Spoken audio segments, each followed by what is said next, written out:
Thanks. David?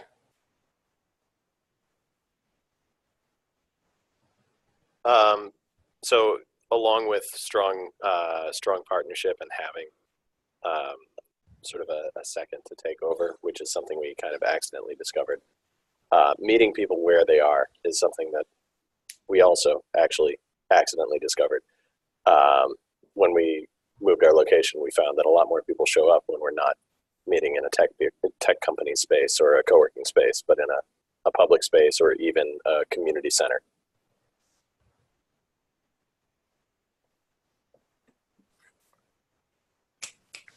Cool. Niall? So one thing that I find that needs to happen more is understanding of what projects everyone else is working on in the brigades. I feel like sometimes someone in one brigade is working on something that I'm not aware of, and then we reinvent the wheel like over and over and over again. And having more awareness of what people are working on is very important. Isaac? I would say the thing we've probably found out is that there are plenty of people outside of tech who are very interested in civic tech. We've been particularly active in trying to get people who are activists, work in some type of political advocacy, urban planning, to really come in. And so the people are there, you just have to activate them. Let's see, Ben?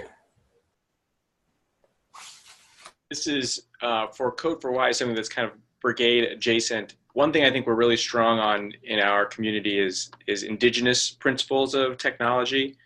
There's an organization here called Purple Maya, and in their innovation competition, they take people out into outdoor places to do cultural practices. And I think the relevance of that to our technology development is really important, something I think that we can share with the brigade network overall. Thanks. Ian? Yeah, so in Cary, one of the things I've learned is that the brigade handbook for a small brigade can be rather daunting, and so we use it as a guideline rather than a requirement. Having all 5 positions filled is nothing we could ever do. So I think for smaller brigades starting, that brigade handbook is maybe puts people under a lot of stress. Maybe there's some smaller component of that would be useful for starting brigades. Keontis? Yeah, so I would like to see us really drill down on the Code for America values of building like with and not just for. So stronger community engagement, which I think in turn, when we get more people to the table who aren't necessarily in our silos, we can really start to bridge our knowledge gaps of what we're really here to do. Nina? Hi, yes, what I would like to add is kind of a combination of what's been mentioned already. You know, finding where you can go to meet people where they're at. All the existing, you know, advocacy groups and nonprofits that are already doing a lot of work, you can tap into that and provide resources to them and connect with government through that as well. And that's something that we've been focusing on, and it is like a long-term strategy. It's not going to be quick or instant, although you may have some quick wins. But I would like to share how we've been doing that. Andy? So 2 things. One is really good project management, which I learned actually at Open Austin as projects lead and eventually a co-captain for a short while. And I wrote a Medium article on this that goes a little bit more into detail, but I'd love to see more distribution of good project management, especially for our members, but also for brigade projects. And the second is actually not with Code for America, but with another organization that does more of a hack night thing called Progressive Hack Night here in New York City. And that is being very inclusive of different peoples, different organizations in creating a civic tech ecosystem in your city, not just a brigade. Sabra? The the answer that you want is leadership transitions planned in advance, but really I don't want to apply anything in the national level. What works great for a brigade in one type of circumstance may completely fail for different circumstances. I don't want to be going for cookie cutter solutions, but for a million of possibilities and helping brigades find one that works for them. Let's see. James. First of all, hi, Andy. I think we've spoken a couple times, but your name is Jill on my screen, so I didn't realize it. But I remember. Yeah, I think something I realized at Open Austin is that running a brigade, a successful brigade, is very similar to running a business, right? And I think you've all touched on different themes of how to run a business successfully. So I think what I would like to do at a national level is provide resources for these folks in leadership positions to make sure that they're, even if they're not necessarily entrepreneurs, because 90% of businesses fail, right? Take some of that burden away from them and let them focus on operations and logistics and listening to their community and providing exactly what their community wants, just like you've all been saying, right? Partnerships, so on and so forth down the line.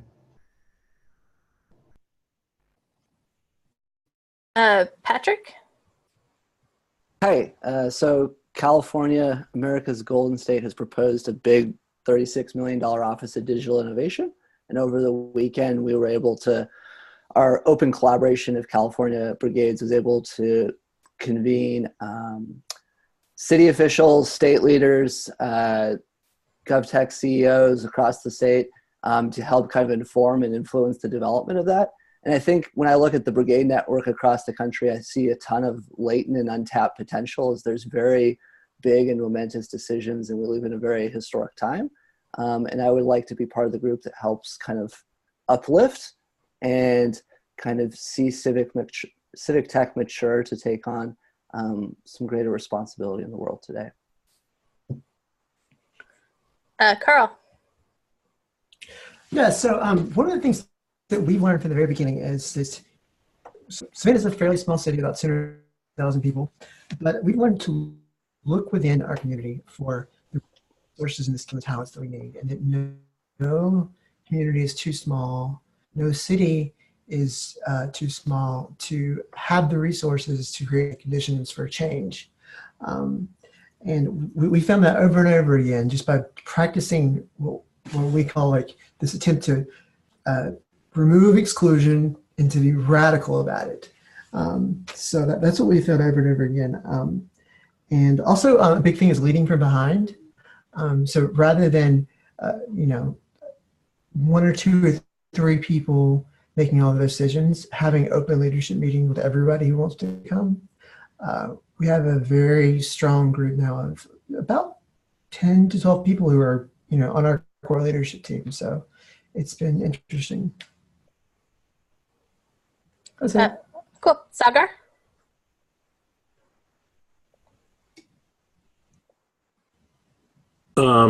So I think at our local brigade in Greensboro, we really learned a couple of things. We kind of learned that managing volunteers is very different from managing employees or a business. I think we learned that that it requires a completely different framework than normal project management that we might be accustomed to in our work lives. I think we're still developing it, and I think North Carolina is still kind of working on it. Open NC Collaborative, we're kind of still working on how we work on projects, and we're coming to the understanding that quote unquote traditional project management methodologies don't really work because it's a volunteer driven kind of an effort. So I kind of want to bring that to the table, as well as some of this leadership transition. I think we successfully transitioned to a new cohort of co-captains. I do think that co-captaincy kind of has a term limit of like 2 years, and then people kind of burn out. So we've managed to do that as well, and I kind of want to share that. Melanie. Something that I've seen in Asheville is that projects don't have to be apps. Code for Asheville's, what I consider to be like the most successful project was actually just like a petition And my personal most impactful project was back with Open Cleveland, was in cooperation with some transit activists, and it was like a stupid HTML and CSS site when I was very new to programming, but it got attention to the local newspaper and kept up pressure on the mayor of Cleveland to make some better transit decisions. And even now, something that I'm working on is, it's an app, but it's based on OpenStreetMap, and so the hope is that even if the app itself, like a lot of civic tech projects, fizzles or doesn't work out, at least we'll have done something valuable with getting up-to-date data into OpenStreetMap. So not everything has to be an app. There are a lot of other ways that civic tech can be impactful.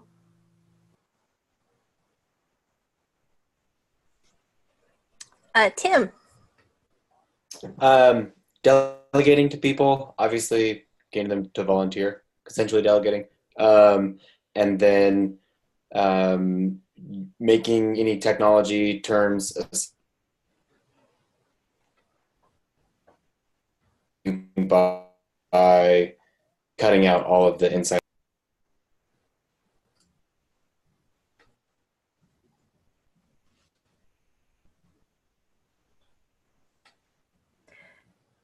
Jerry? So Hackensack is undergoing a lot of changes, and when I asked the city leaders, when I first started looking into forming a brigade here, how they were appealing to the youth, how they were attracting millennials, their entire focus was on luxury apartments and nightlife. And so I approached them and said, I want to start a Code for America brigade here. Here are some of the amazing things being done in other cities. And it was an entirely new concept to city leaders, to local stakeholders.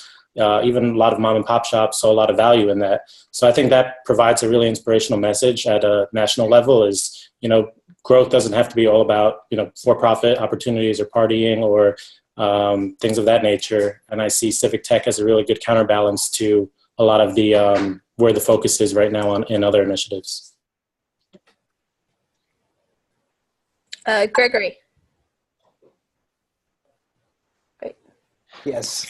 So one thing I've seen here at Code for Miami over the last 6 years is that as your brigade kind of grows and you become known to your local government and organization, and as you foster those relationships, you start getting swamped with projects and then a ton of people wanting to volunteer. So project management is super crucial at that point, and kind of sharing what we've learned locally on how to approach problems and prioritize projects. That way, for the right organization, we can kind of deliver at the right time. That's definitely something I would love to share at the national level and learn from other brigades. Awesome. That's all of you. Does everybody have the, I forgot to ask if everybody has the agenda form questions document? Jill, I think James just logged on. Where is he? Oh, hello. Hey. Introduce yourself, please. So sorry. James Timberlake, no relation. Computer nerd, genius, rock star, singer. No biggie. Joking. I'm a very passionate member in the Orlando Code for Orlando community, and as soon as I saw it, I immediately was jumped onto it because I believe that tech is the future of solving most, if not all, of our problems. And I love what this, love what the brigade has been doing and what the organization is doing as a whole. So it just kind of drew me in. Welcome, James. Hey, so the question that everybody just finished answering that I'd like to pose to you is, what is something you've learned from your local brigade that you want to apply to the national level? Oh, sure. So one thing that I learned about the local brigade that I really would like to apply is, it kind of goes to what Gregory was saying, structure in terms of a project. A lot of people are very enthused to want to work on a project, but don't necessarily have the tools to getting that to finish. And that's that's sometimes a tough road, but it can be very rewarding. And just outlining how that can be rewarding and how you are demonstrating impact on your community. And if you show that, that could be an engine that you are not only fueling the organization, but the people around it. So, in sense, it's bringing in types of, loosely tight structures that will allow people to, to shine and to pull off their projects, and to also help us organize that in both a local and national way. Awesome. Okay. So, Chris, you're on. Chris Matthews, you're on, right? You're here. Yes. Okay. Do you want to ask your question, and we'll have about 5 people answer it? You can do it. I'm fine. Okay. Fair enough. Okay. So, Chris wanted to ask, how will you balance local and state focused needs with the needs of a disparate and diverse set of brigades? All got that in your heads? Formulating great answers. Okay. Mohith, do you want to take a crack at it? Yeah, so balance local and state.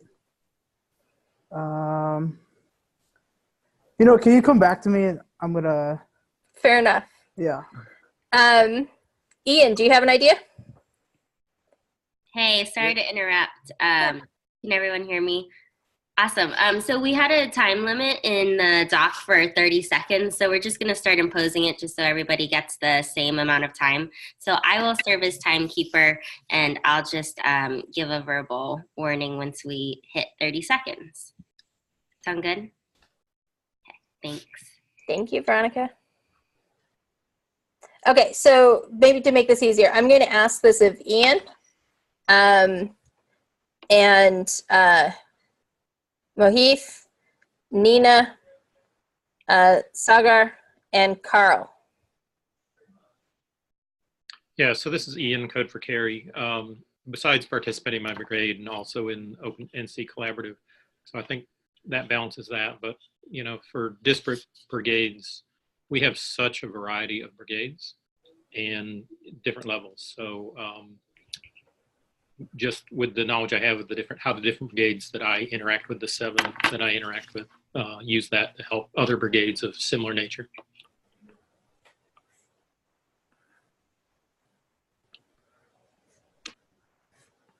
Nina? Um, Hey, Nina, yeah, you want to so- answer that one? Yeah. Okay.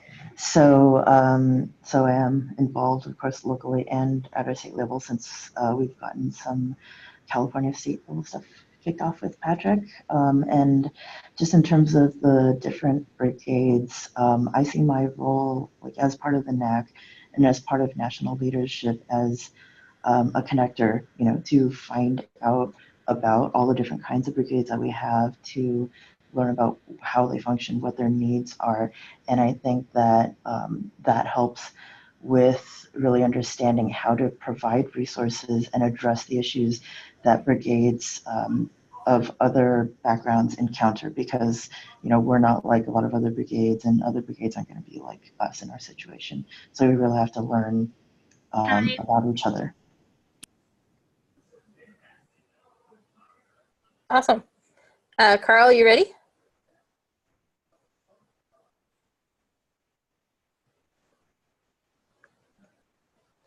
Carl?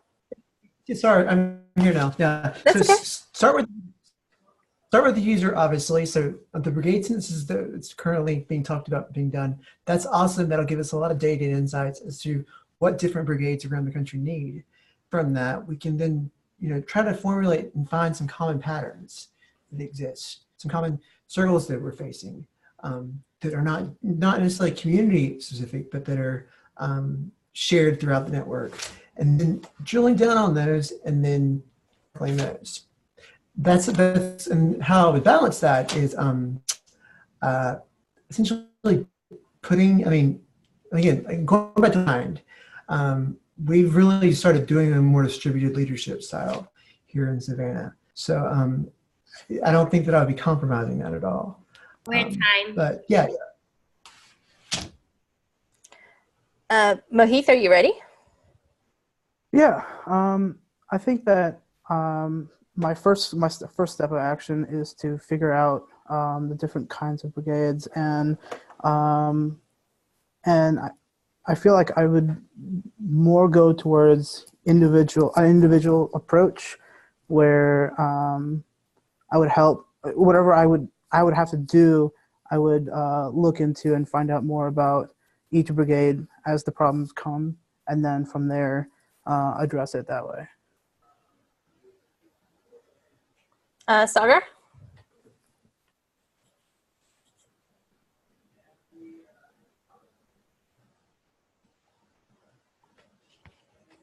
Sagar? I think you're muted. I see you talking, but.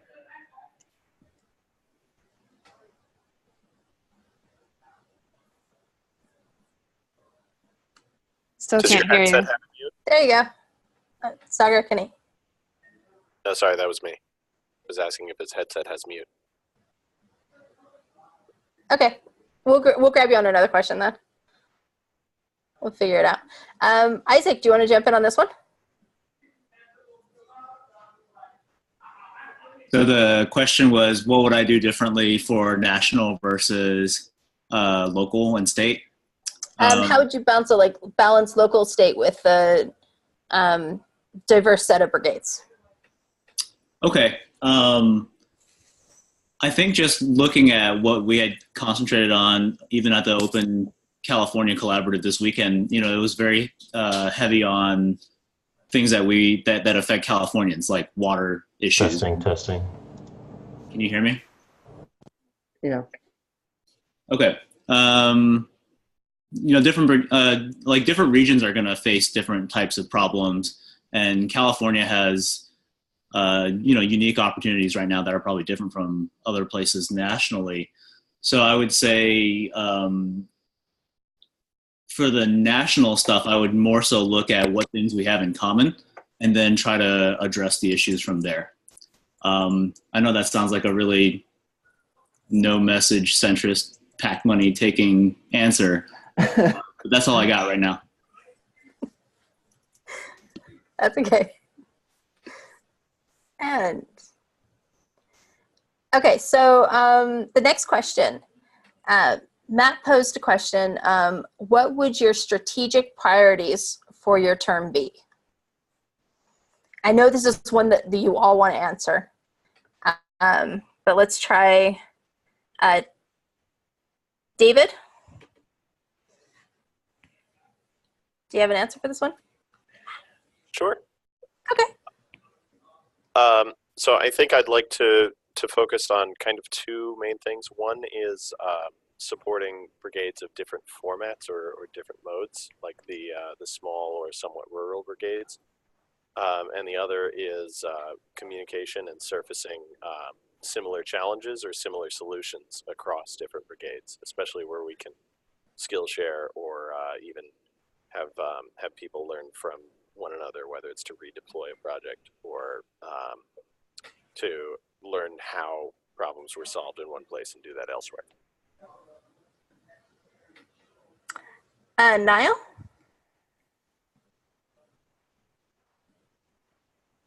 So one of the things that I feel like is a big, what I would focus on is trying to get younger people involved in the movement of civic tech. I think that there is kind of this big gap between people who are interested in tech when they're in or civic engagement when they're in college, but they don't have the lineage to getting to where they need to go. Help building those pipelines from college or high school to civic tech, the civic tech community. It's kind of the big thing that I want to focus on. Cool. So there's three more. Sorry, I meant to say all five of you at first, but then I spaced it. Emma, Jerry, and Patrick, if you guys could be the three that pick up the rest of this one. Okay. Who would like to go first? I'll go. Okay. I think making outreach materials and certain things that everybody needs more replicable and accessible. So like one-pagers for government partners, why you should be involved in a brigade, for sponsors, why you should give us money, outreach materials, why you should join a brigade, those kinds of things that I think we do have. We sort of started the brigade program a while ago, and we have that handbook and the toolkit, but revamping that and kind of making more available what we all need, as well as listening and talking to lots of people. Patrick or Jerry? So I think the Brigade Action Framework is a really powerful tool. I'd like to see that expanded a lot more. Just the idea of injecting ideas into communities where they may not exist. So, taking large city accomplishments and, inspiring people in small towns, taking small town advantages and, things that might get missed out in large city and showcasing that, just really facilitating a lot of, cross-regional dialogue, communication, and especially with the Brigade Action Team framework, it really lends itself well towards fostering those types of connections.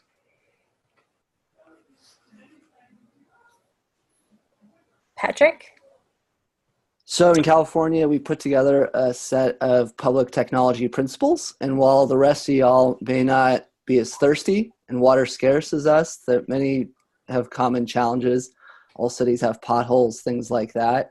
And I think that exercise would be really helpful and would look forward to being in conversation with the rest of the Brigade network to really kind of deepen and align our strategic priorities around a set of principles that we can make friends with other good government organizations and other alliances and kind of uplift our collective work. And I'll share the link in the GDoc to those. Awesome. So I know, just to remind the candidates, if you want to answer a question that I didn't ask you, you can always add your answer into the GDoc so that we can share that out later as well. Hey, Laura, are you on? Would you like to ask your own question?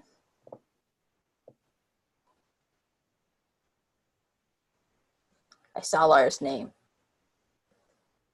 Okay. So Laura asked, what is your experience and advice related to building relationships between brigades and local government? And let's see, Andy? James, Timberlake, Yes. Keontis, Melanie, and Tim. You all good? Okay, Andy, would you like to go first? Yeah, so it depends a lot on the city and how its government is structured. So Austin and Atlanta and NYC are all extremely different, and I've been a part of each one of them. So for example, experience with Austin is that we had a really great relationship with the city government. And James, I don't want to step on your toes if you want to talk to this more. So I'll talk more about Atlanta, where it was actually kind of the opposite. That wasn't with Code for Atlanta so much because I didn't have much interaction with them as much as nonprofits. But when I was working with another community organization that was trying to create a land trust in the English Avenue and Vine City neighborhoods before the new Mercedes-Benz Stadium was built, it was a very weird relationship because they had a strong mayor model. And then, of course, here working in NYC, it's also even more different because New York politics, am I right? So it's a huge difference overall. And it's the kind of thing that I want to learn more about because I don't work in governments, but I do work a lot with other organizations and know that our power is in networking between multiple organizations and understanding each different group's ways of constructing and sharing that power to come to a mutually beneficial end. James Timberlake? Yes. So I've had some brief, dealings with government, both as, in the private sector and with Code for Orlando. One of the things that we find is that sometimes, the government can be overarching and having one group that you'd like to talk to. Others can be wildly segmented like they are here, where counties have to talk to each other and talk to each other in different ways and they have different problems. I think one of the things that, one of the important things is how you develop those relationships and being able, starting from a dialogue perspective. And starting from situations of, building, kind of looking at where you can fill in the gaps. So here are your gap analysis of what problems we're trying to solve and kind of tackling the things that they're looking for. And, and as you take on, the smaller, projects, building trust and, showing that you are. Excuse me? Sorry, I have to cut you off. We're at time. Oh, sure. Yeah, it's done. Thanks. Keontis. Sure. So as far as experience, I'm very new to Code for America. So I've kind of established these relationships maybe backwards. So in Louisville, we have an Office of Improvement, Innovation and Performance. And just as a person who is sincere and concerned about the welfare of my city, as tech and civic engagement moves forward, I've developed those relationships just as a person, right? So the approach for me is just a sincere approach. And when I have the time and availability, whether it's the mounted, 3 or 4 hours I have said I'm going to do Code for America, for a week, like show up, like be present for their things as much as I want them to be present for mine. Melanie? So I currently am a local government employee. I'm a developer for the city of Asheville. And something that I've learned since becoming a local government employee is that local government employees are people. And that we have a limited amount of time and a limited amount of freedom within our roles and places within the hierarchy. And so brigade members, it's really, I think, useful when people know exactly what they want and they figure out how to talk to the right person through the right channel. So like whether it's coffee to talk about something like more sensitive, or whether it's something they need to have in writing to be able to like forward to the right person. So I think kind of figuring out how and who to talk to, and that's something government should do better too, is helping people figure it out. And then there are some cities where the actual administration is just totally not willing to hear it. And I think in those cities, oh, okay. Tim. Yep. So this won't apply in every city. Nashville's a little bit, I think, maybe unique in that we did have a chief data officer and then we lost the position. And so we've gone through many different local leaders that have shown up at our meetup and we've been engaged with and we have ideas, but they don't have the power or they turn over.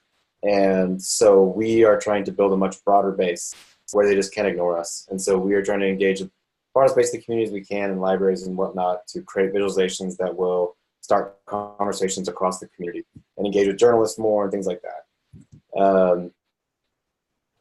Because if we're a data platform as it is, and we'll have no foundation to partner with them.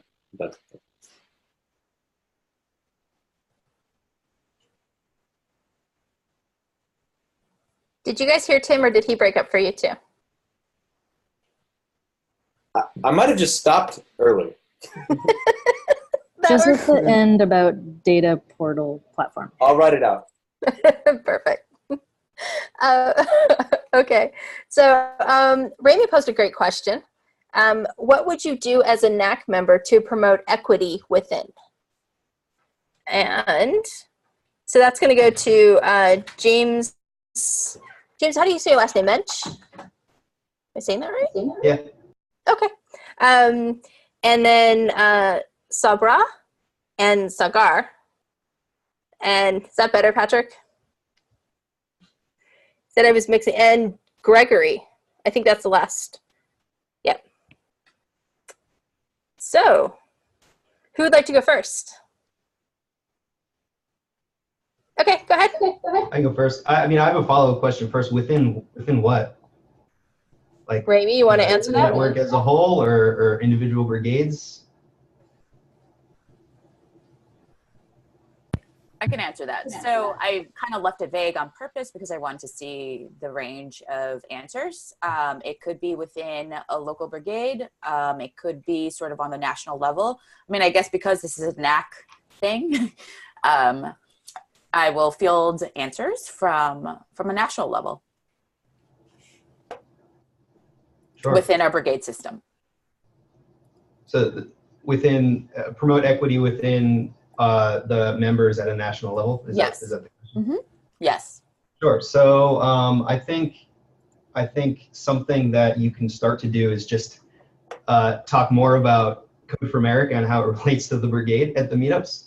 I know as a member of Open Austin, I knew it was Code for America, but I had no idea what they did or their involvement or anything like that. Like, what was even the benefit of being a brigade? I don't think anyone knows. I don't even know if the leadership team is really sure. So I think just more assistance from Code for America, more involvement in Code for America in the individual brigades across the entire network.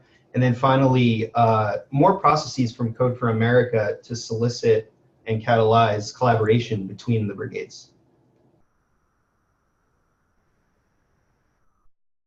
Gregory? Yeah, so for me, I think the current NAC has done like a phenomenal job in kind of like pushing forward a strong foundation. For me, where I see more equity in is how we look at the national problems. I think Code for America kind of laid out a good format in terms of how they show products, which is like, okay, there's social justice, there's a talent initiative, there's healthcare. I think focusing on the NAT brigade, especially because we have these like 9 enlarged seats on problems. And then after that, drilling down to, okay, how can this be applied on the local level? And how does it be applied at the state level? I think by focusing on problems, there's a lot more impact. And I definitely love to see that within the NAC, kind of more people owning problem spaces. Sabra? I think the most important thing is to actually model and practice inclusiveness on a daily basis. And the big place where that will show up would be in programming at Brigade Congress and the summit. But also there's a lot of ways that we could do trainings and lead discussions about, there are a lot of nuances of inclusiveness that people who have the best intentions in the world think they're getting it right and maybe aren't. And the NAC could definitely help with more trainings in that area. I assume I'm out of time. Sagra? So it's an interesting question because I feel that a lot of the spaces that we operate in are a lot more inclusive or diverse than our meetups necessarily. And so I would find it interesting to try to engage things like local libraries and other community organizations and try to get the idea of civic tech instilled there and bring it to them. And then I feel that that will naturally and organically lead to an increased participation from those groups. It is an interesting question because there is that disconnect between the spaces that we go to and operate in and who we ourselves are. And you can see that in Brigade Congress. Okay, let's see. Awesome. Just reading the questions. James asked a question. James, do you want to pose your question to the rest of the group? James Mensch. There's 2 of us now. So Oh, yeah, sorry, James Mensch. Oh, yeah, sure. So my question was, how involved do you all think Code for America should be in the vision, strategy, and operations of individual brigade groups? Okay, let's start with Isaac. I don't remember who. Niall, Emma, Andy. 1, 2, 3, 4. Let's see. Tim. I'm trying to mix it up. Do you know how hard it is to become like intentionally random? Try a number generator. I don't have time for that. Okay. True. No such thing as random. Okay. Sorry, let me pull the question.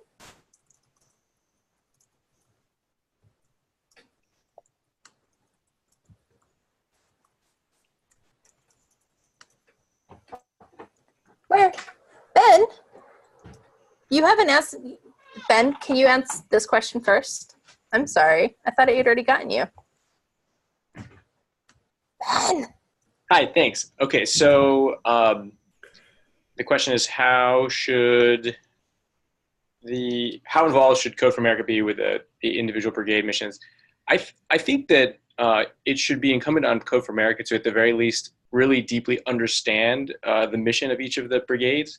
and in doing so, provide coaching. I think what it can offer is the resource and perspective of where it sits, connected to all the brigades, and then provide that as feedback. But I don't think that it would be appropriate to say approve a local brigade's mission. But I think that the coaching and this process of working with them would be really valuable.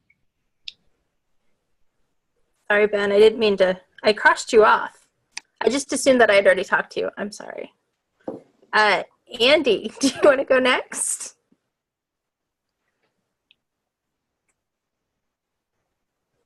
Yes, sorry, I couldn't find the right window. So I posted a number of things on Slack and Discourse, which have gathered some great discussion on Slack, but honestly, I haven't heard much from Code for America Central very much. So I don't know how much I would say they should do, but I've seen a lot of really great strength in local autonomy and doing what works locally, but also having a clear connection to a broader network across the country. So I would love to see maybe not necessarily more or different interactions with Code for America. Like I presume you mean the national organization, so much I would like to see a lot more cross-brigade work. Like I've seen a little bit in Open Texas, which hasn't done too much, but a lot of work that I've seen locally with Progressive Hack Night, working with a lot of local organizations, as well as a lot of cross-national organizations, despite us being only in New York City. I see a lot of strength in that. So yeah, I would say Code for America should be more involved in internetworking, more so than maybe a stronger interaction between Code for America itself and a local brigade. Awesome. Emma? Yeah. I think CFA should sort of guide or provide guidance and resources training where applicable to help teams develop this. I don't think anybody here is going to suggest like CFA should determine what we say or what our values are. But CFA has resources to help guide that. And it's also limited. We can't actually have any mission and value statements we want in the world and still be attached to an organization that supports us. So, I think a lot of teams need help with this step. And it's not always easy to have like a facilitated session to determine what your goals and values are. We're going through that right now. So I think any resources would be super useful. Isaac? I think for the most part, we as in the NAC should not offer anything explicitly prescriptive, and really look at, it's really understanding that we're all at different stages, right? Some brigades are a lot newer than others. Some are late stage. And frankly, like the demographic makeup is different. The needs are different. If you look at San Diego, we are a border town and we have some of the most like diverse ethnic groups like in America. And the struggles and needs and how we set up our organizations to reach out is going to be completely different than say Maine, which I'm sure is very diverse in its own way. But I think the best thing that maybe... Sorry to cut you off. Am I out of time? Yes. Okay. Niall. So one of the things that I see the national organization being a part of doing is kind of facilitating intergroup interactions. There was this one thing that happened a couple of years ago. It was a hackathon between the state of Indiana and the state of Texas, and they kind of created things to develop, and different states were coding, and it was great to see such interaction occur cross state lines, and I would love to see more stuff like that happening across brigade lines.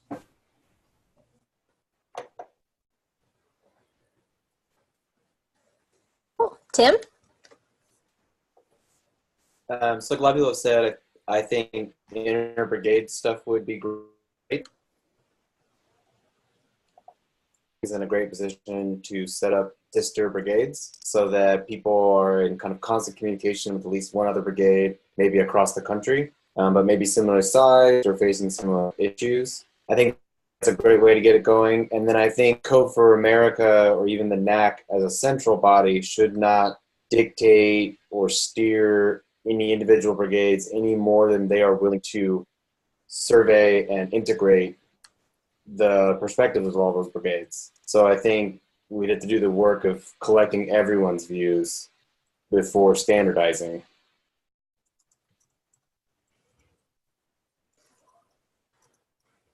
Awesome.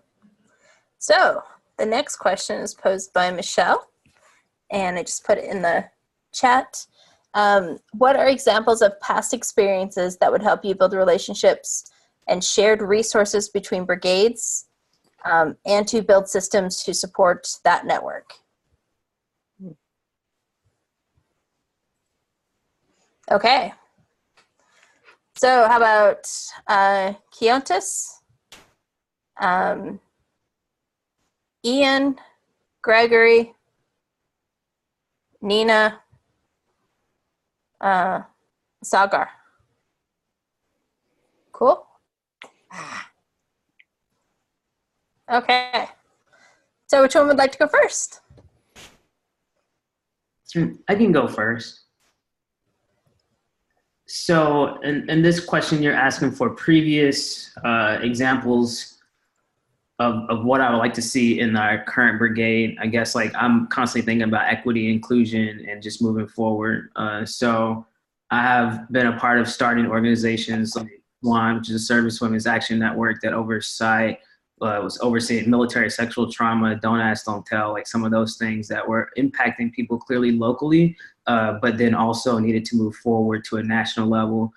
So having the ability to go and learn to lobby at the state and national level. And I think those are things that I can bring to my brigade. Although my brigade is very talented and there are a lot of great people on my committee, but I think just some of those practices outside of the actual tech space of how to engage the governments at the state and national level would be beneficial and valuable. And I think I can bring that. Nina? Some of the work that I've done locally has been heavily focused on building relationships within government through Data and Donuts, a monthly speaker series for government employees. I think it takes a lot of personal connection, so it's a lot of work to build up those relationships. You need to connect with people directly. Mass communication isn't going to resonate with people. And then when you get enough volume, you're able to build up more support because you show people ways in which they can take leadership in these systems that you're building out.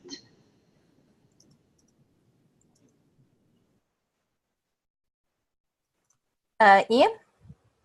Yeah, so I'll talk about I've just rejoined a board for an organization that's 25 years old, but they've ended up with it's an active board. The board's ended up with very young, in terms of tenure, people that don't know a lot about the organization. So I'm in charge of board development. And so our goal now is to fill our committees with people and then recruit from the committees for the board. And then we have a diverse or expansive board development training program once a month, focusing on things like our endowment, insurance, our bylaws, and those things, so people can come up to speed with the organization before they actually join the board. I'd like to bring that to the NAC.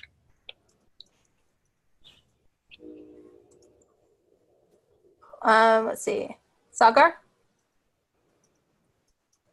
I think at Code for Greensboro, we had a couple of projects that were kind of cross-brigade collaborations, and so we had some real-life experience trying to coordinate a project that had contributors both in Asheville, Durham, as well as in Greensboro, and so we even had a hackathon. It was like a hack day where Asheville and Greensboro were working on the same project. We used Slack and various other tools to do that. I think that's one example of trying to share some resources. Recruiting people is, I think, a whole nother ballgame. Again, I don't think you can think of it as recruiting. It's sort of, these are volunteers, right? So there's a lot of just boots on the ground, having coffee with people in the community, university connections, and that sort of thing. Okay, Gregory. Hey guys. So I think one way we could do that I can think of right now experience-wise is there's something called American ABA Justice Hack. So we launched it like 2 years ago here in Miami. One minute. Let me.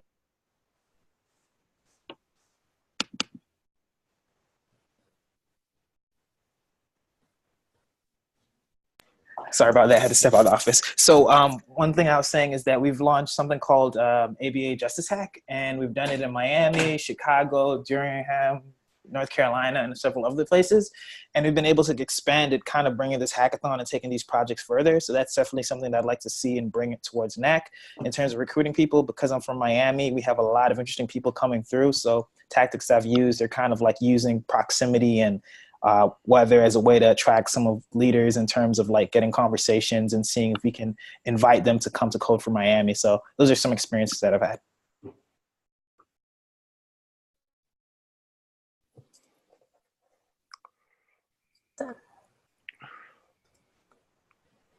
Okay. Sorry, just doing a quick time check. We have tons of time. Excellent. Okay, so the next question, also posed by Michelle, is if there you go, is, hey look, Christopher, I sent it to everybody this time. What are your examples of work you've done? Let's see, what are examples of work you've done in the past towards goals similar to those you have for the NAC? These are great broad questions. Okay.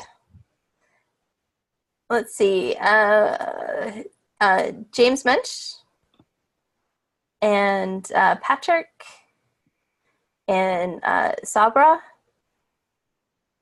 and I don't know, David. Who'd like to go first? All right, pencil.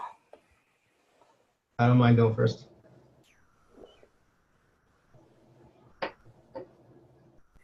Okay. Cool. So to reiterate, kind of my what I would love to get done at NAC is increase collaboration across the brigades and provide more resources that are standardized across all the brigades from CFA to alleviate some of the leadership's time and mental exhaustion. And in the past, I've been privileged enough to be part of the Y Combinator and Techstars network, as well as a founder of Tech Leader Lunches. All three of those are worldwide. All three of those do something very similar to what I'm trying to achieve here. So I think that I could take a lot of those things I've learned and apply them to the same situations here that I know are effective because other folks are doing it effectively and successfully.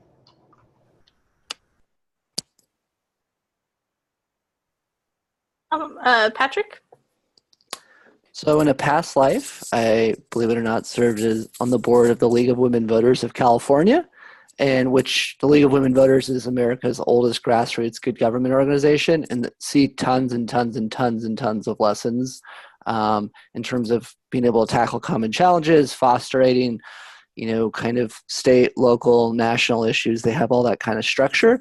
And would really love to share some of those lessons there, because I think as we look to kind of mature this network, there's a lot that we can learn from the league.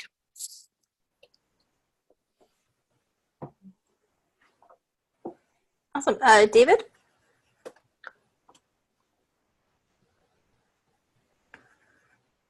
Sure. So talking about some of the knowledge sharing and supporting some of the different types of brigades, as we have different formats. We have some that aren't cities; they're a little more rural, or in our case, a little more state focused. I'm sort of a teacher by conscription, so I've worked with a lot of people learning usually technical skills, But in that process, there's been a lot of back and forth conversation, discovering the things that I don't know in the process of helping people to understand what they're working with. And that collaborative approach to learning, which is also something that I've used at the Starting Block, which is another organization, is something that I like to bring to bear. And bringing in people from the spaces in which they're working to share a little bit about their own experience, whether that's local government officials or. Sorry. Sure. Okay, Sabra. So my first goal is to further the work in communications that's already started. That's the substrate that has to be there to enable everything else. And I worked for years as an editor, which of course is all about communications. More recently, my civic work has been about sharing information, getting it from whichever small group has it out to all the people that need it at the right time. Pretty much everything in my life has been worked around communications in one form or another, getting information where it needs to be.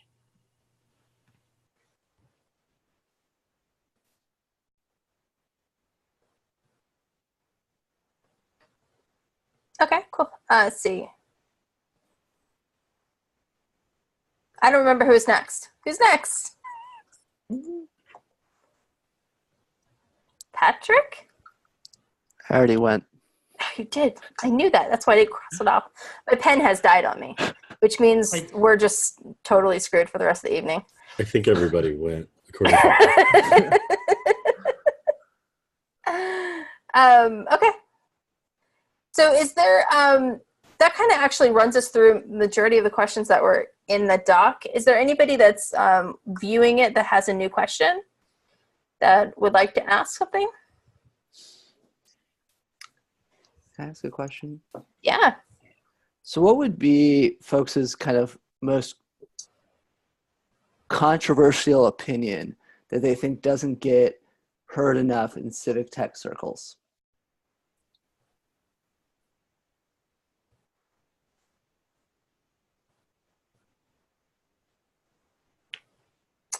Let's see, Jerry, you wanna? Does anybody have something they want to add? Yeah, I was gonna say Jerry had to hop off. Oh, okay. Mohith, you've been quiet for a little bit.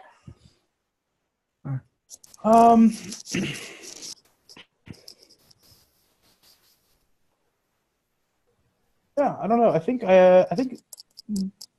controversial opinion.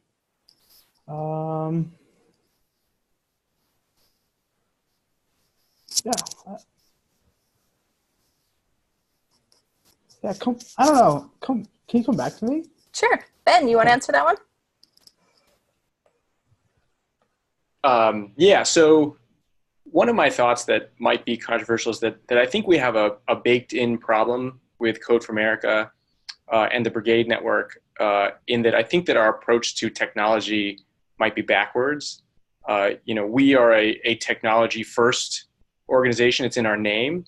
And for me personally, I know that's how I approached this organization, but I think that our values are not necessarily that.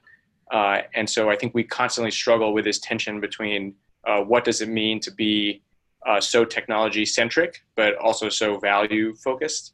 And I think that we really need to re-examine that. And that's one of the reasons that I focus on indigenous principles of technology, because I think that there's something for us to learn from that, because they were very ingenious and innovative, but in a way that's different from how I think we are.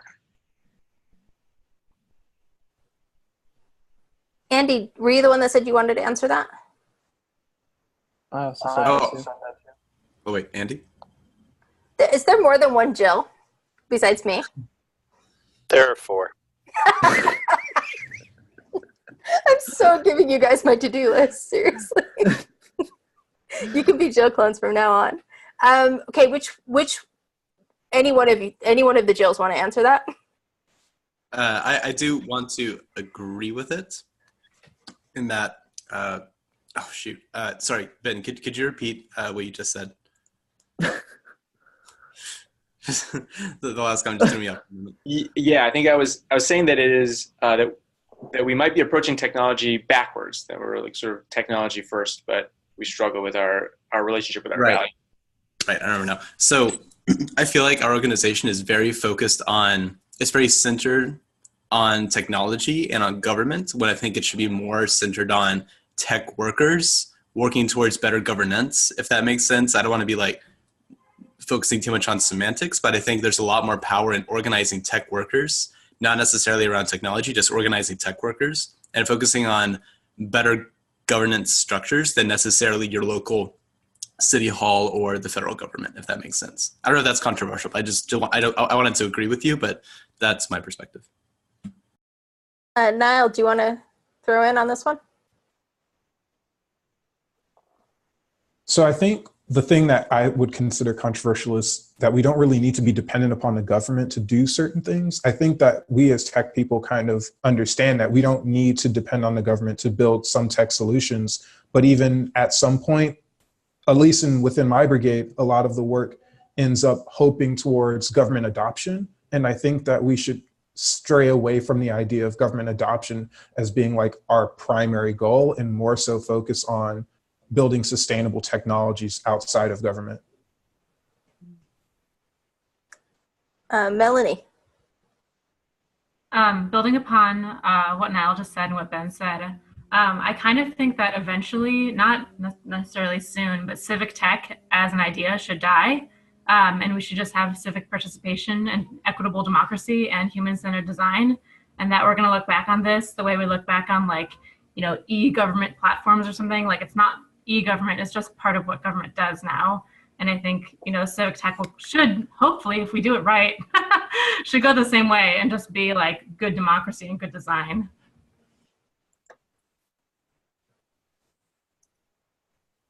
Okay, one of the Jameses wanted to answer this. It was the Timberlake one. The Timberlake one. Go ahead. Yeah. Not necessarily, I don't think it's necessarily particularly controversial, but just something that I feel like there's a contention that's being worked on, and it's from Code for Orlando organizationally wise, from civic tech. And, I think we are, like from our civic tech standpoint, we try to solve problems locally and also trying to solve them from a global perspective. And, I think there are parts that we want to kind of centralize and use it for other places. And I think we may also, realize, instead of always thinking that a problem needs to be solved globally, recognizing that there might just be some churn from a local standpoint. And we can take those as like learning experiences of, how much of that, how much of these civic things are just, can be are no longer, are never going to be from a global perspective solved. And, what can we do? What can we use in our tech that'll allow us to, just address it once in that one place and, not necessarily escalate it up to a global thing. Okay, so we've got Greg and then Carl. Greg? Yeah, so I understand and see like Ben's point, but I agree very much with Melanie's point on kind of civic tech turn into civic participation. And one way you've seen that here at Code for Miami is the CIO and now Director of Technology was a Code for America fellow, and they came back and they had like an office. I remember like very clearly an office as a chief innovation officer with just 2 people. And within a year or two of just getting wins from kind of working with brigades like ourselves, they're able to like move up to Director of Technology, managing a team of about 86 people and bringing back that knowledge of, hey, this is how we use design thinking. And let's get government workers to start taking these design thinking classes or joining these local boot camps and having like these participation sessions where they learn how to change their mindset of how they look at problems. And what we've seen is a change of like government workers even approaching like people at Code for Miami and local volunteers, because now they understand, now they get it. So I think the shift is happening, and I definitely see that here in Miami. Carl? So yeah, I think that we definitely need to get sort of back to a lot of open source philosophy that I think that this organization was sort of founded upon.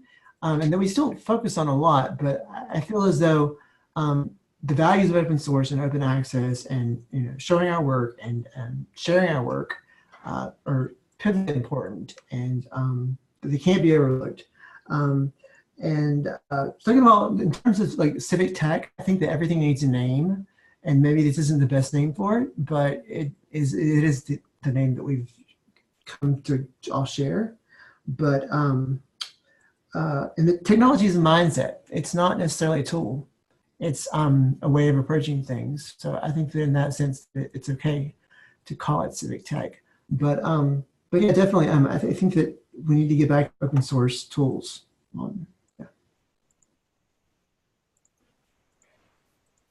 Okay, Emma? Okay, so we started out with a controversial opinion, right? That's where we're still on. I would say we don't make progress unless we have political leaders who actually advance our cause and change the narrative that way. Like, we can do building government, we can hack government, we can do all the civic tech projects we want, but until we actually infiltrate the common public narrative, then we won't really get that far. So we really need to be better, or I don't know if it's on us, but trying more to advance the narrative portion and really not shying away from the politics of it. And like nonpartisan doesn't mean non-political.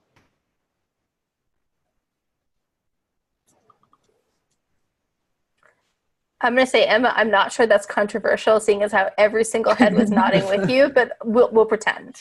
It is sometimes like with CFA stuff, it can be a little bit, but. Is there anybody else out there that wanted to chime in on this one? Did we get everybody? Isaac? Yes, I was just gonna add to that. I think consistently, if we have some of the same goals, we've realized that we can't actually get to those goals without systemic reform, just within the government structure, and having like top-down leadership giving us cover for actually doing the things that we need to do. So like in California right now, we're trying to figure out how we can influence Gavin Newsom to do the things that we want. So we're drafting up documents, creating like set principles that we'd like to push forward. And I think that would actually significantly increase our capacity. So my plug is I hope CFA actually tries to do that for like all the brigades. And actually advocate for policy in order to give ourselves more power to do things. Nina, you wanted to say something? Yeah, so this is something where I think I've thought a lot about like balancing two kind of separate goals within our brigade, or just within my head about the civic tech world.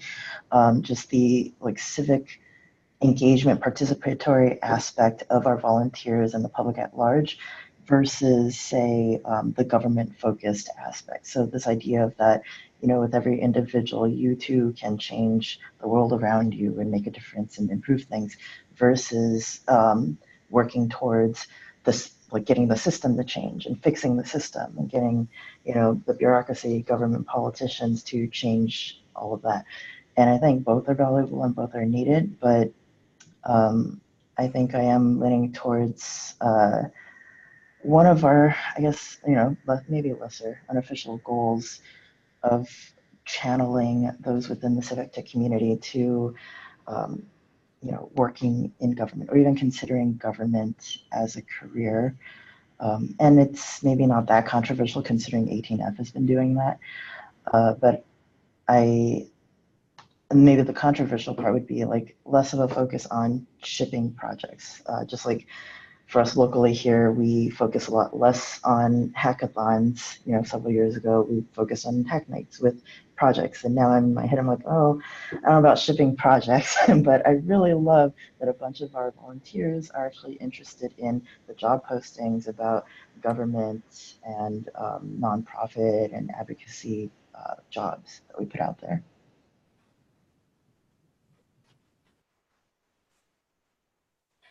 Patrick, the only reason why you asked this question is so you can answer it. Would you like to answer it? Thank you for all the answers. And I would, I guess this isn't controversial, but second what Emma said, but then also say, and this might be more controversial, that say that we can win a lot of battles, but lose the larger war if we don't have the courage to actually do that and enter the political arena. And I would say, like, if you take it outside of our kind of feel-good bubble, like, trust in government is in historic lows, and there's some very real issues with our democracy. And I think there's there's a lot of little things that we can do to tackle that, like things like having it's not new, but like candidate forums, where you have like your local city council, or also like taking a page out of the League of Women Voters playbook. They used to help put on the national presidential debates. And if you think that like public tech matters for, say, like the 2020 election, is that something that might be like crazy and kind of scary to be part of a debate in that? I mean, maybe, but maybe that's the sort of goal that we should have. Sabra? Okay, if you want controversial, I don't believe that in 20 years' time, the federal and state governments are going to exist as we know them now. I think the cities are going to be becoming more and more powerful, more and more independent, and I think that's why we need to really focus on the brigades. It's the local level that matters. It's the local level that's going to get us through the transitions of the next few decades.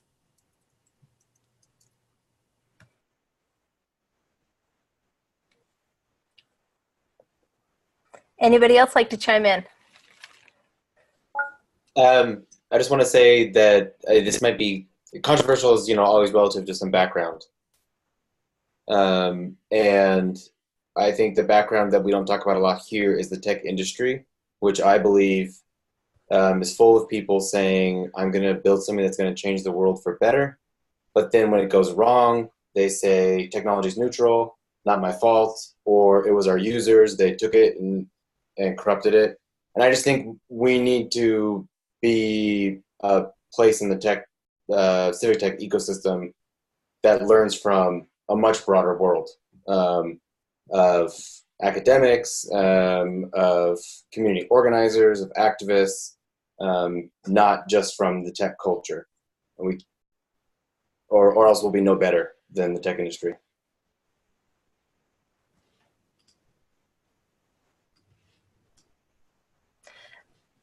Cool. Zach posed a question a little while ago. I'd like to repose it. How would you describe what the NAC does to a newcomer? I've struggled with this question for 2.5 years. Who knows what CFA is but doesn't have a ton of institutional knowledge? Emma? Can I answer that one? Yeah. So like a lot of things, I think this was born out of necessity and conflict and things not going right. I think managing a community of volunteers is really hard. I was in the 1st Brigade class, and like we all fit in one little Google Hangout screen. So as it advanced and got much larger, it's harder to actually listen to a network like that. So the purpose of a brigade is to kind of do community management of, other volunteers, other people in the same place that you're at, who can listen and kind of help mediate. So really, like, it is important context to know that like the NAC exists because there were fuck ups and because stuff happened that was kind of, not great. And we realized that like staff can't always manage everything. Like you can't have that sort of relationship of like top down managing a grassroots community like this. So the NAC is really important, and it's also still evolving and like very much of like a work in progress. And if a system doesn't exist, then you kind of have to create it. So that's like the context that I have. I don't actually have that much context on like the fuck up that I referenced, but I think that is important. Like it happens all the time. We embrace failure, all of that. But yeah, that's what I've got.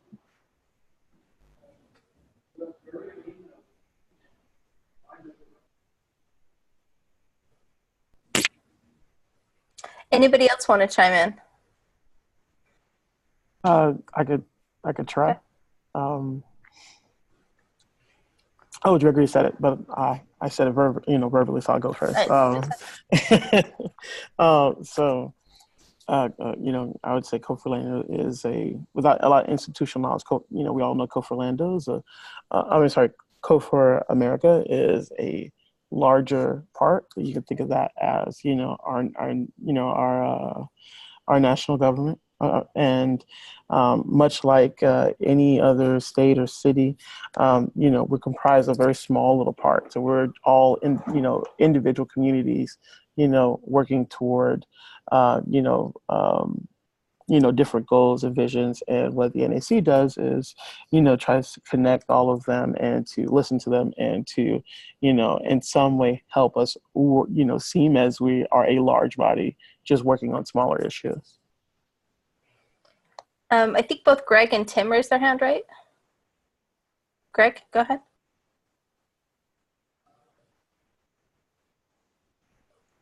Greg, you're on mute. There you go. Yeah, can you hear me now? Sorry about that.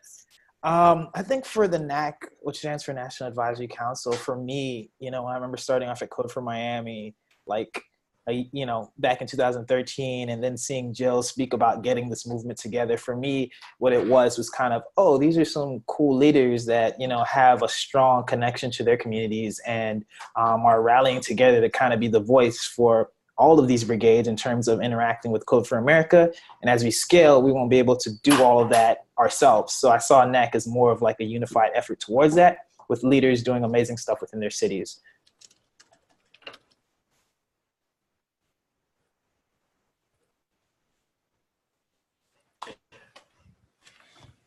I can go. Okay. Quickly. Yeah, I mean, I see NAC as sort of like the similar thing as what a brigade is to, the bridge between city and citizens. I see NAC as the bridge between the brigade network and Code for America. It's a very similar concept, but it's similar to what we have as a representative democracy in a lot of ways. But it's a bridge and it's a voice. So I mean, that's how I would describe NAC. I'm through. Time. Okay. Tim, did I see you raise your hand for this one? Yeah, I guess. The way I described it to my brigade the other night is that there's the historical tension, and Emma already said this and knows more about it. And so something I'd actually like to do, this is in the controversial side as well, is to get that oral history from Code for America, from NAC, about the tensions that have existed between the brigades and the national level, so that we understand that and we form a stronger partnership. And also, I say that also because I'm afraid of what happens like at universities when administration just lets student leaders kind of graduate and disappear and then their problem's solved. And the next and have the exact same problems, exact same experience. So I want to prevent that problem. I think Ben and David had raised their hands, but we're okay. out of time. Thank you. I'll go real quick. So I would explain it via a metaphor.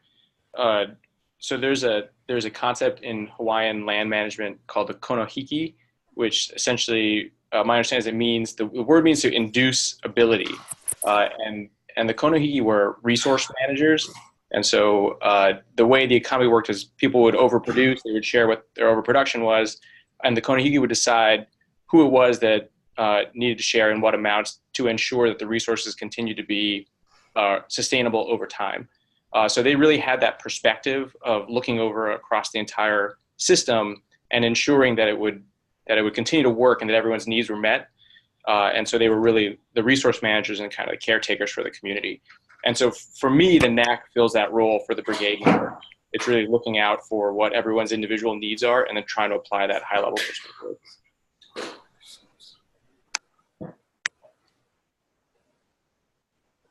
Who else had raised their hand? David. I had, but can I yield my time to Nina? I see she's been raising her hand there. Sure. Cool. A lot of great stuff was said already. I'll just add in that, like going beyond the whole tension and conflict part of it, just our structure kind of requires something to exist. The fact that we have a lot of independently run local groups that really have no tie with each other beyond a vague common purpose. And Code for America has an interest in seeing all these local groups succeed and be successful, but they have limited control and impact on the way that those groups operate. But they still want to provide resources, but how do you manage that when you have no control over how well those resources are used? And so I think NAC bridges that gap in between to make sure that we're all seeing eye to eye, from the brigades to CFA and from CFA to the brigades.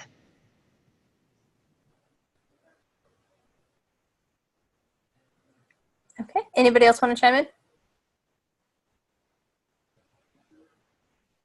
So, recognizing that there's a lot of history and context, I would also like kind of looking towards the future in terms of hopes for how the NAC could be seen. I mean, I think just looking at the basic structure, the fact that this is, folks who are volunteering their nights and weekends just because they want to improve their own local community, and there's tens of thousands of those folks who have their skills and they're trying to help out across the country, and this is an elected body of those. I mean, that's just that's really truly fucking cool and pretty special. And I think that while there's any grassroots stuff, there's always growing pains. I really hope that that this can be seen within the larger public discourse as an opportunity. Some of the folks that are really kind of helping to restore faith and trust and all that, kumbaya and apple pie stuff.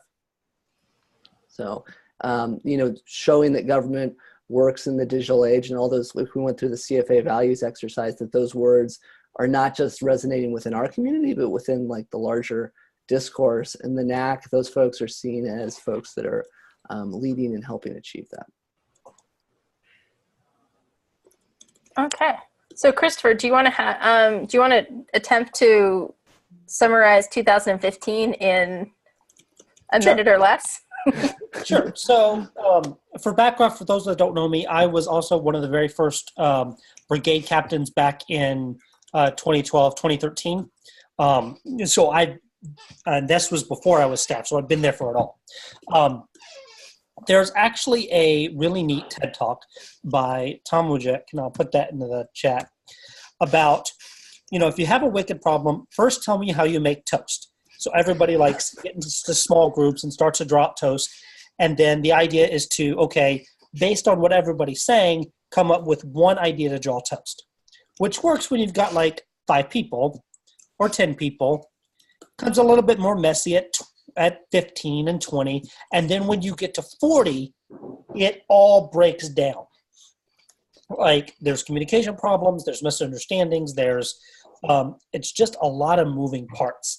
And the brigade program experienced something very similar, where we grew from 9 cities to 40 cities to beyond that very quickly without having the governance structure in place. And so when we had problems or issues, and when the organization itself had a bit of a budget crisis, we didn't have the capacity, the governance capacity to address all that. So now that we have the National Advisory Council, we have a lot of feedback loops built in. And so when there are problems, there are people there to listen and make sure that those get to the right people so we can address those. That way we can act more quickly to needs. We catch things that I might not catch, or Veronica may not catch, because we're sort of in the weeds day in and day out. But that's sort of the very short version of what's happened. Next time we're at Congress or Summit, and we want to grab drinks afterwards and have the longer hour-long discussion, happy to do that, but that's sort of the short version on that.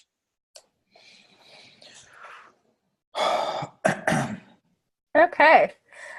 So I'm going to pose one last question that goes to everybody. We're just going to go in alphabetical order. And the question is, what is your favorite brigade project that isn't from your brigade? Andy, you want to go first?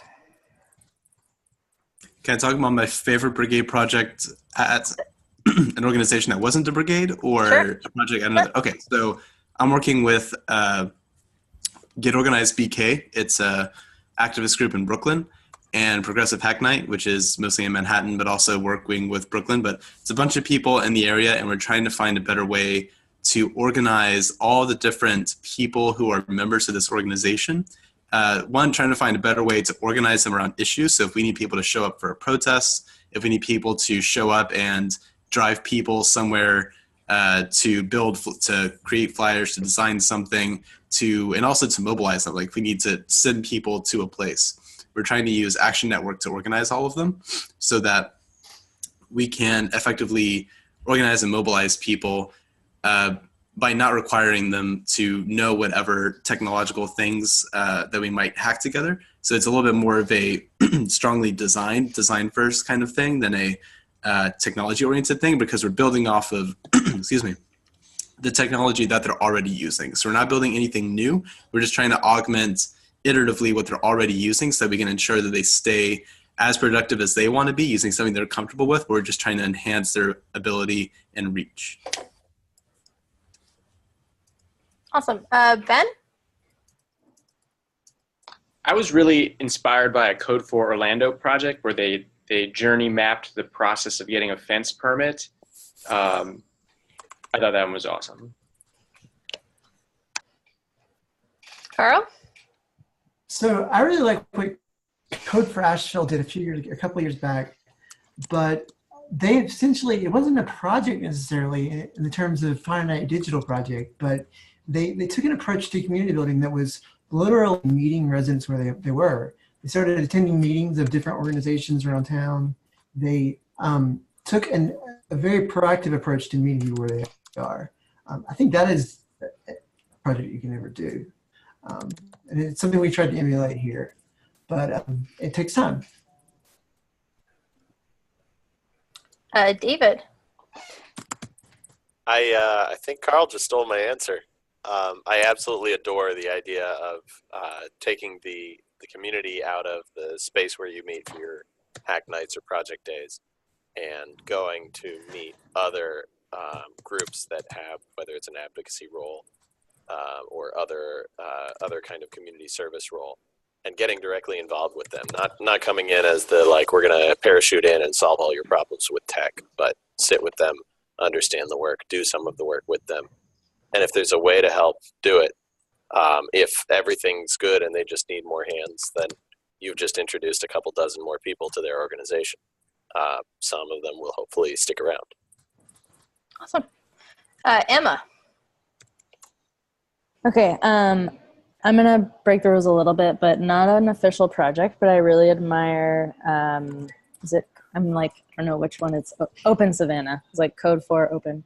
The marketing materials that you all put out are really spiffy, and the graphics are like very on brand.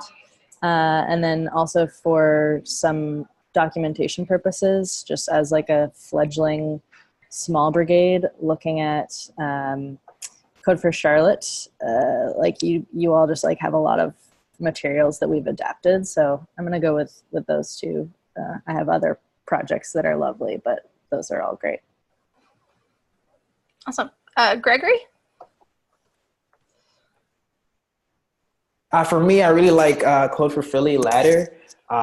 Chris, who's a NAC member, I really like Ladder because it kind of helped us think about self-organizing. Code for Miami adopted it like early on, but it's a great example of a project that you can kind of just fork and use if you don't have anything kind of set up for like internal management for your brigade, in my mind. Ian? Okay, I'm going to go with CityGram, and it's not for brownie points because, Jill, you're running the call, because I think it launched first. But it was a project that pushed open data. So for municipalities that just launched an open data program, it was a way to rapidly get people involved with the open data and start developing metrics that showed how valuable the open data was. Isaac. I really like the power of attorney one for City of Nashville. I thought that was really, really impactful. Just want to throw a quick plug. We're going to do something called Tacos in Transit. So I'm not going to say any more than that, but we're going to leak it out later on. James Mensch. I think this is probably one of the simpler projects out there, but I'm incredibly biased towards animal-based projects. I have a zoo here, if y'all didn't see a couple of them wandering around. But I think Denver did it first. It's Cute Pets Denver, basically a Twitter account that hooked into the CMS system the city shelter was using, and then every day would just tweet pictures of animals. And the problem there they were trying to solve, I believe, was that a lot of these shelters and rescues have a really hard time reaching folks that wouldn't come in anyway, because if you want a pet, you're just going to walk in, right? So they try to use resources to market to people that wouldn't necessarily be looking for animals anyway. They were great enough. Oh, okay. I'm going forever. I'm sorry. I know. James Timberlake. So this is not necessarily a code for a project, but I work a lot with kids, and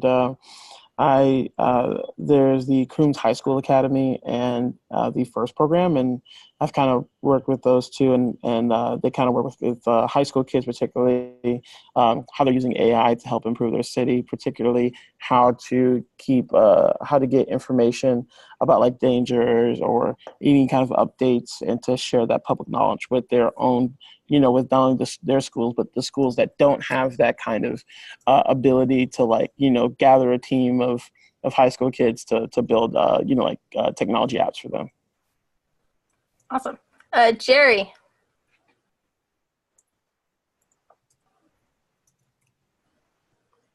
Did we lose Jerry? Okay. Keontis? Yeah, so clear my record. Like that, I think, is like the epitome of what I would want to be spending my time on when it comes to civic engagement. It really attacks this issue of disenfranchised folks, folks that are in my group of people, right? And so I may be biased, right? Being like queer, Black, and poor, right? But I think these are the types of projects that are just really phenomenal to me. And especially being in Kentucky, it brings some life into an issue that we have here where people, even after they serve their sentences, felons are not automatically given their voting rights back. So I'm hoping that maybe we can use that type of platform to start to push that level of engagement. So it's taking what the government is saying, like, okay, yeah, we're going to do this for you. And they were like, oh, okay, that's what y'all doing? Okay, let's go, right? And just flood their idea with giving people the resource to really take advantage of the bills that they're passing, right? Okay, time. Melanie? I was gonna say CityGram because I'm working on something that's like kind of based on it at work right now. But I will also say Nina's Data and Donuts Day.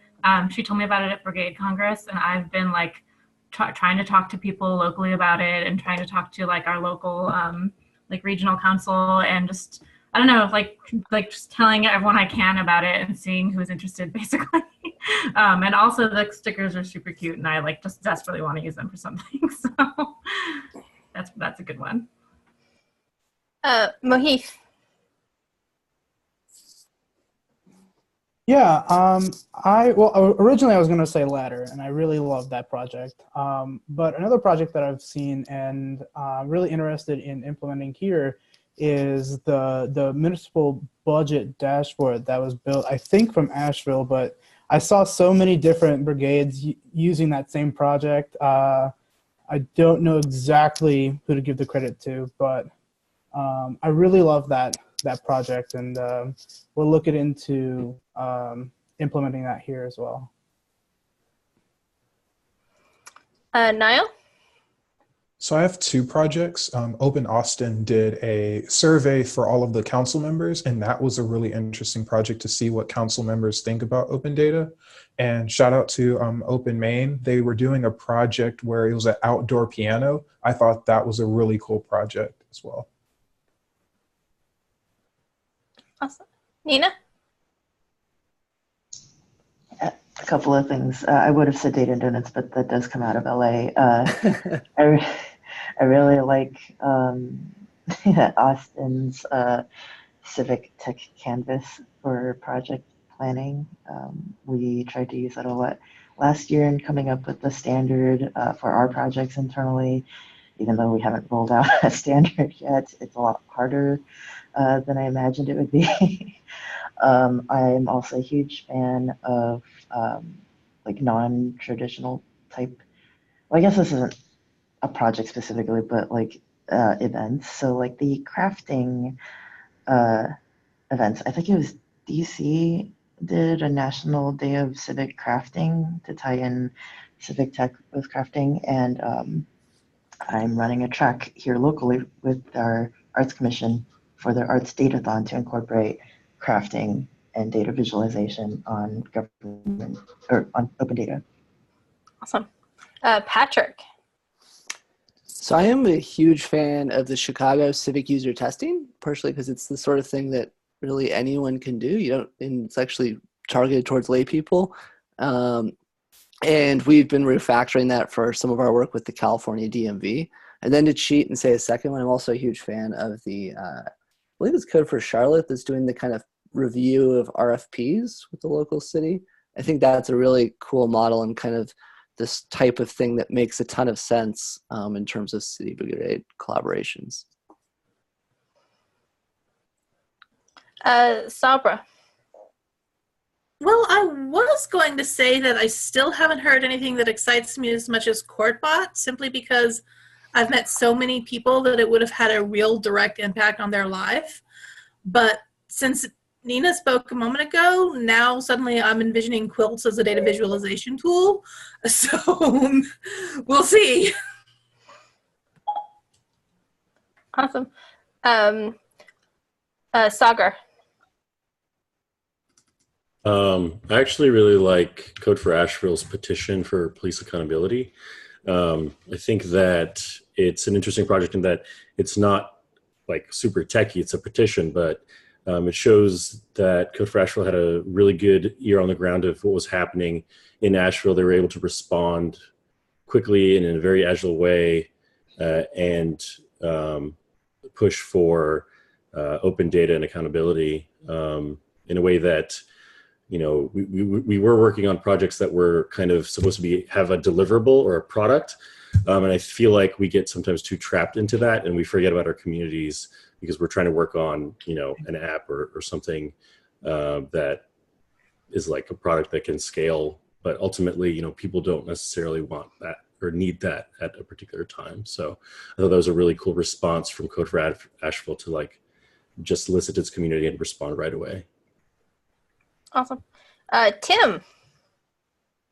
My first one was going to be budget visualization. I came across it from Open Main. That's already been mentioned, though. Another one is Toledo did a project to help get food to school children over the summer because there was a real gap for people who took food or who needed food from schools. I think that was really cool because it was just like filling a need immediately, and they modeled how they believed that it worked and what would affect its effectiveness, and I really liked that.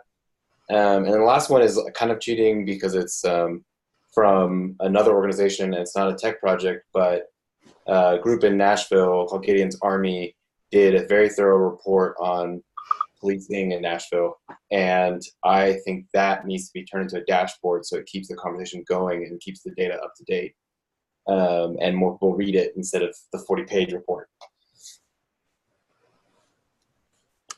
Nice. Okay. Are you guys like mentally as tired as I am? Awesome. Okay. So we have 7 minutes.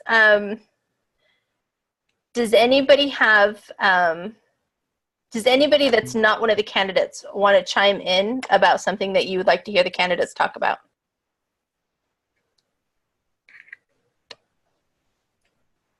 Okay, fair enough. Okay, so I'm going to take just a second, and because you guys can't stop me.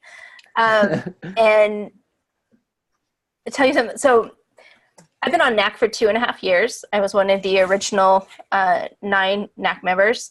There's me and Chris and Jason that are rolling off this NAC and completely handing it over to you guys, which for something I've spent 2.5 years building, as you can imagine, gives me a little bit of anxiety, but you guys give me so much hope. And I want to say thank you to all of you for like stepping up and wanting to do this.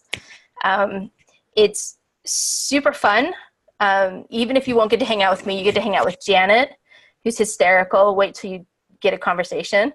And Dawn and Laura and Rami. So I just want to thank you guys so much for like wanting to step up. I'm really excited to see how this works out. I'm excited to see how I hand it over and not call you all the time and ask you things. So that should be interesting. Dawn, you're around. Is there anything you'd like to add as a NAC member that you think they should know? Totally putting you on the spot, by the way. Yeah, you totally can. I mean, I think that just like with this work in general, it's really all about doing it for the right reasons. And I think it's been really humbling to hear a lot of the people's answers here tonight in terms of what you all are thinking about and what you want to do with this. And that's a really cool feeling. We've alluded to a lot of like history within the Brigade Network. A lot of us on NAC have like gone through that history, and it's really incredible to see us come out on the other side stronger for it. So like I just, again, to kind of echo that, I really appreciate you all being willing to step up for that and just enjoy it. Like if you make it onto NAC, like just have fun. Like the people who are on it are awesome. So just enjoy the process and enjoy your time with anyone who you get to spend time with, because they're an incredible group of people just like yourselves. Janet, do you want to add anything?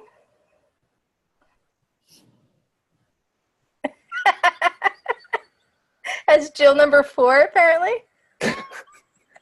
We are all Jill. I don't know what number Jill that is. Everybody's amused, and I just have a lot of knickknacks around my desk, so I don't know about that being so funny, but it has just been awesome to be in this group and the larger group as well, and to think about ways that we can leverage all this passion and talent to actually change the system is something that, you know, we started thinking about back in the 60s.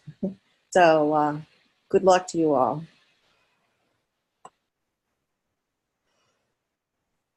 Okay, I know Rami's not here anymore. I don't think Laura's around anymore, is she? Laura's your other member that is still around. Laura's here. Oh, there you are. Do you want to add anything? No, I already got an email to vote, so can I vote now? Is that, can you review that really quickly? Christopher, would you like to take over that one? Yes, voting is now open. You should all have gotten an email if you are on our email list. I just also put the link directly to the ballot in the chat. As a reminder, we're also attaching our ballot with the brigade census. If you also go to brigade.codeforamerica.org, you'll see the link to the ballot at the very top. Tom has made a nifty little short link too. Make sure I get the link right. The c4a.me/vote? Yes. Yep. And a reminder that you can vote for up to 5 candidates. How am I going to narrow it down? I feel like we need to have some kind of like off to the races music. Do you have that? Or like, I can arrange that. That was, sorry. And that might not be. Go ahead, Laura. When? How many times do I get to vote? Every day? You can. Can my mom vote from her phone? Will that be okay? No. You can vote. Everybody will get the opportunity to submit one vote, per one ballot per member. You can vote for up to 5 people. During one time. One time. Correct. Okay. One time. Good clarifying questions, Laura. I mean, I guess, Laura, if you want, you could vote for one person 5 times. That's Can I? No, you can't. Okay. Sorry, when is the last date again? The ballot closes at on March 1st at midnight Pacific time. Pacific time. Good to know. I have 3 extra hours. Okay. I love these clarifying questions, Laura. We appreciate you. Who else coming to Summit? Whether or not you're elected, everybody. Okay. All right. Bye. I just want to thank you all for stepping up to raise your hand to lead. Thank you for joining. Thank you for the amazing humans, organizers, leaders that you are. So thanks, everybody. Thanks, Jill, for facilitating. Great job. My pleasure. Thank you, everybody. Thanks. Okay, remember to have your people vote. Yes, please, please.